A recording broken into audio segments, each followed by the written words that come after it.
ഗുരുവായൂർ ക്ഷേത്രത്തിലെ പ്രതിഷ്ഠയുടെ ഉദ്ഭവത്തെക്കുറിച്ച് ഒരു ഐതിഹ്യമുണ്ട്. മഹാവിഷ്ണു സ്വയം പൂജിച്ചിരുന്ന ഈ വിഗ്രഹം സൃഷ്ടിയുടെ ആരംഭത്തിൽ ബ്രഹ്മാവിന് നൽകി.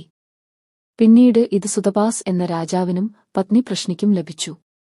അവർക്ക് വിഷ്ണുഭഗവാൻ 4 കൈകളോടുകൂടിയ രൂപത്തിൽ ദർശനം നൽകുകയും തന്റെ ഈ വിഗ്രഹം അവരുടെ അടുത്ത ജന്മത്തിൽ ലഭിക്കുമെന്ന് വാഗ്ദാനം ചെയ്യുകയും ചെയ്തു. പിന്നീട് സുതപാസ് വസുദേവരായും പ്രശ്നി ദേവകിയായും ജനിച്ചു. കൃഷ്ണാവതാര സമയത്ത് ഈ വിഗ്രഹം അവർക്ക് ലഭിച്ചു. ദ്വാരകയിൽ പ്രളയമുണ്ടായപ്പോൾ വിഗ്രഹം വെള്ളത്തിൽ ഒഴുകിനടന്നു. അപ്പോൾ ദേവഗുരുവായ ബൃഹസ്പതിയും വായുദേവനും ചേർന്ന് ഈ വിഗ്രഹം കണ്ടെത്തി. ഭഗവാന്റെ നിർദ്ദേശപ്രകാരം അവർ കേരളത്തിൽ ഒരു പുണ്യസ്ഥലം കണ്ടെത്തി വിഗ്രഹം അവിടെ പ്രതിഷ്ഠിച്ചു.